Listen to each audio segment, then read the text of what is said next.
certain predictors. Yes.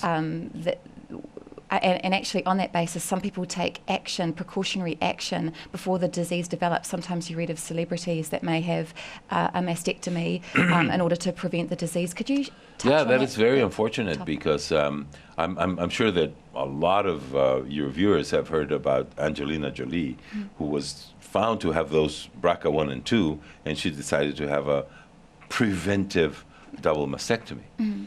And she might be preventing breast cancer. Now she's thinking about removing her ovaries because that also increases. Where are we going to stop? If you have a predisposition for colon cancer, are you going to remove it? We're going to end up with no parts in our bodies. And again, as I tell you, the fact that you have those genes, you have a predisposition, but those genes have to be triggered. So if instead of taking body parts away from you, you say, well, what is it that triggers that gene, that bad gene that I have? Well, then I cannot trigger it. Yeah. And that's usually just lifestyle. So we'll talk about the triggers then, and we'll talk about lifestyle, and it would be great to start with nutrition because in your book you talk about foods that heal. I wonder if you could just talk about helpful foods that actually can prevent the onset of cancer. Yes. And foods that actually contribute to this developing in the body. Yes. One of the reasons why there is very little question that foods will affect your body is the fact that very poor countries like Mexico, China, the reason why we have very low incidences of cancer is because we don't have money to kill ourselves. We eat from what the earth gives us, and that's about it. I cannot go to a marketplace to buy foods that have a shelf life of from days to years, right? And in order for that to happen, those foods have been terribly manipulated, and they have been manipulated with chemicals. So those are the chemicals that are affecting our bodies. Those are the chemicals that are triggering those predispositions that we may or may not have. There's many thousands of cancer patients that are diagnosed every day that have no predispositions at all. And yet they develop cancer. Why? Because those chemicals will trigger predisposed genes and will trigger not predisposed genes. A completely normal gene can be mutated because of the things that we eat or that we are exposed to. So a tip would be, a very easy tip would be to eat the foods the way that God put them on this earth. So the less manipulated the food is, the better it is for us. So we see God's instructions in terms of diet beginning really in Genesis. Yes. And the emphasis there is on obviously plant-based foods, vegetables. Yes. And you actually list in your book specific foods that are very helpful in this regard. So one that Yes. comes to mind, or a few are spirulina, milk thistle. I wonder if you could just begin to discuss some of those particular foods that are helpful. Well, I'm thinking in trying to understand God, and we cannot. Yes. Well, there are some basic things and some very easy things that have logic. Number one, God designed us, created us, and it's just impossible for me to understand that God would put me on this earth and would not have a maintenance plan. I mean, if the producers of Volkswagen have a maintenance plan for their cars, and that's how they keep them on the road for a long time, how is it that God didn't think about that, right? It just doesn't make sense to me. Yes. So following that, I know that everything that I need to maintain my health and regain my health is already here. I don't have to invent it. I have to discover it. Two very different things, Yes. right? Discovering is getting the dust away, but it's already here. So I know that there are natural elements that will help me. That for sure. The second aspect is that even though we have adapted to a completely new type of world that's far away from what the Garden of Eden was for us, and we live in this fallen world with so many things that are working against us, we can, by the grace of God and by the information that God gave us, keep and maintain and regain our health. Yeah.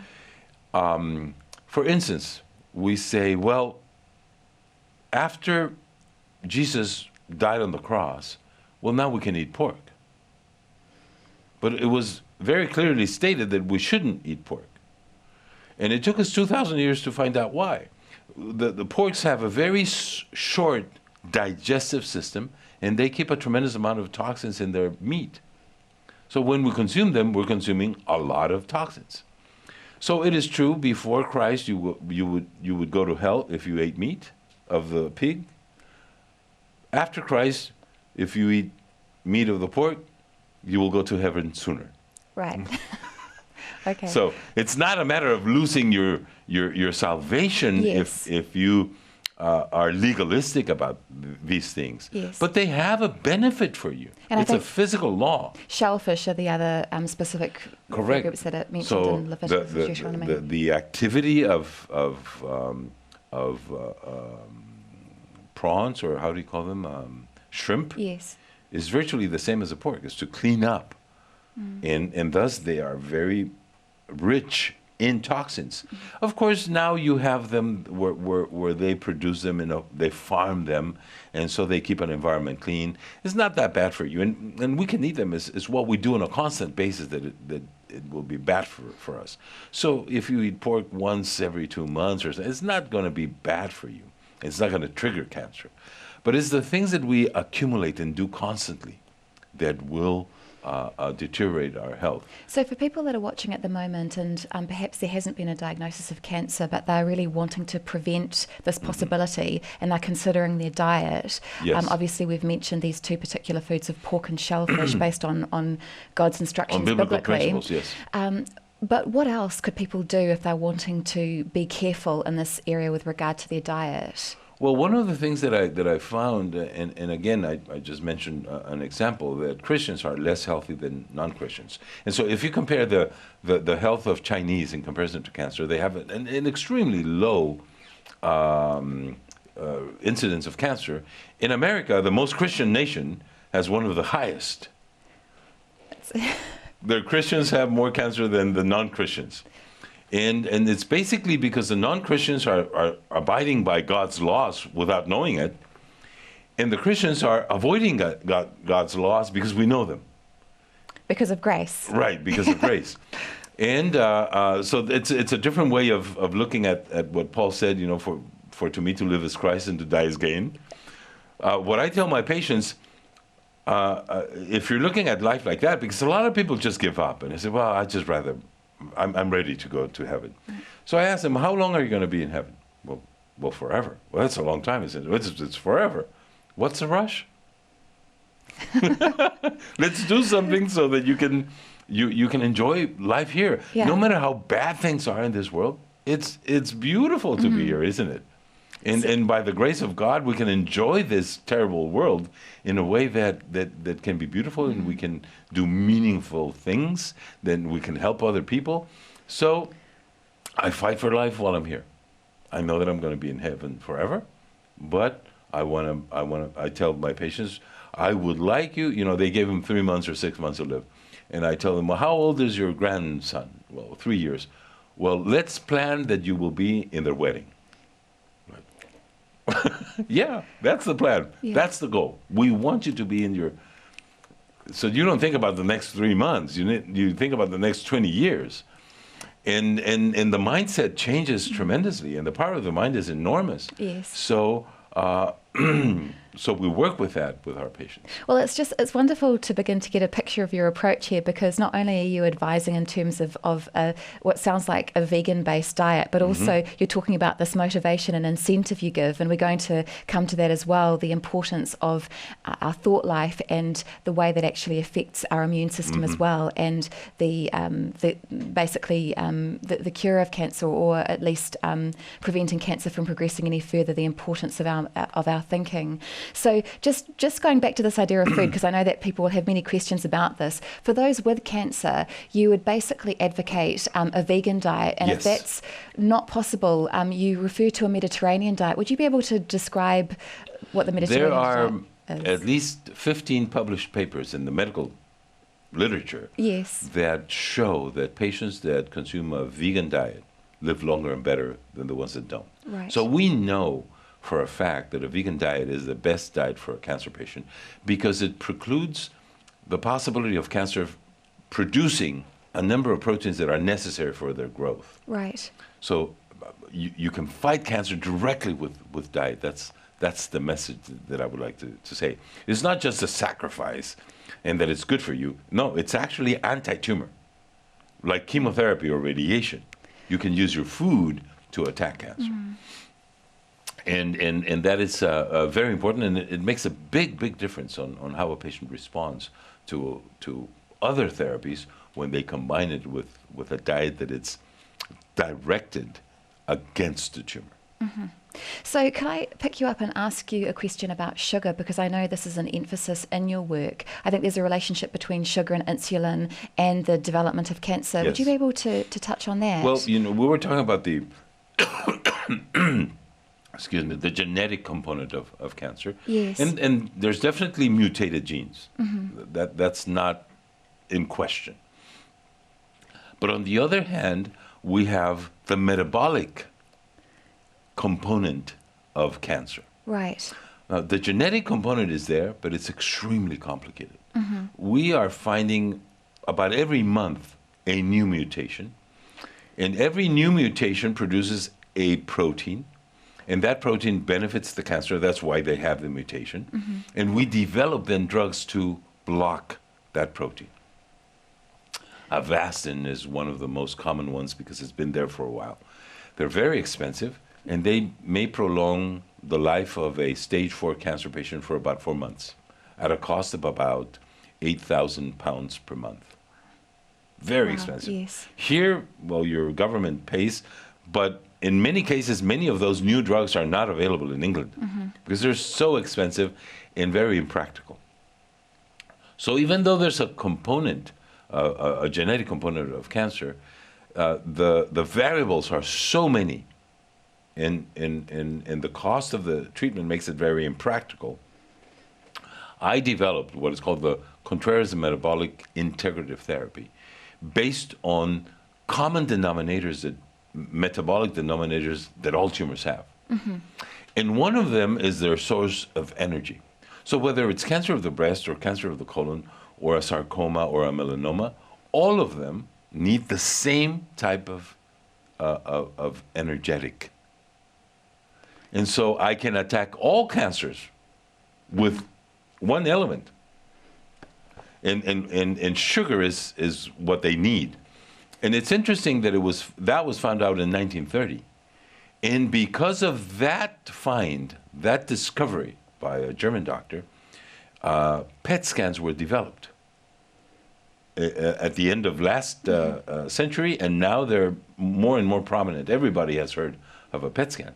A PET scan is they inject sugar into your bloodstream with a marker, a radioactive marker, and because tumors consume so much sugar, the tumors actually light up. Amazing. And so if you see that, then you can see the value of not giving sugar to a patient. And so our diet is not only vegan, it's also low glycemic. That is, we recommend the foods that have the lowest sugar content of sugar possible. And nowadays you can go into the internet and you will find the glycemic index of all of the foods. And anything that is below 50% is considered low glycemic index, and those are the foods that we provide to our patients in order to affect the energetic source Right. And thus the tumor cannot do everything that it likes to do because there's no energy. It's so interesting, Dr. Contreras, to begin to get an understanding of the foods which actually heal and can prevent and also help people who are diagnosed and those which actually can exacerbate the problem. Yes. So it's just helpful to begin to get a picture of this. And I know that your book covers this topic extensively. People can find out more about this on your website. Correct. The book is actually coming up on the screen at the moment. And it would be interesting, actually, just to hear about your treatment of patients that come to your hospital and centre. This is such a critical part of the treatment of patients that you actually have cooking classes. Yes. And you view those who cook as actually part of your treatment team, don't you? Correct. Yes. And before we go into that, I just want to point out that for a cancer patient, a vegan low glycemic index is the best diet for them. Right. I'm not saying that everybody else has to go into that diet. Yeah. Now, in order to prevent cancer, then consuming the foods the way God gave them to us is the best. There are many studies that show that people that consume 5 portions of vegetables and fruits a day, and a portion is what fills a cup of coffee. This is not a lot. When you look at 5 cups, it's not a lot.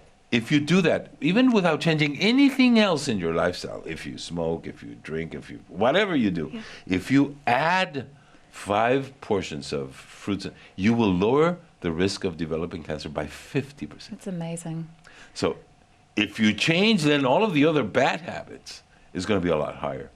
And if you compound that with exercise, you virtually can reduce the possibility of you developing cancer as a healthy person by 100%. So in terms of exercise then, how much exercise should people be looking at in order to prevent cancer? The more exercise you do to a point, Yeah. the better it is for you. But we were not designed to run 42 kilometers a day. Right.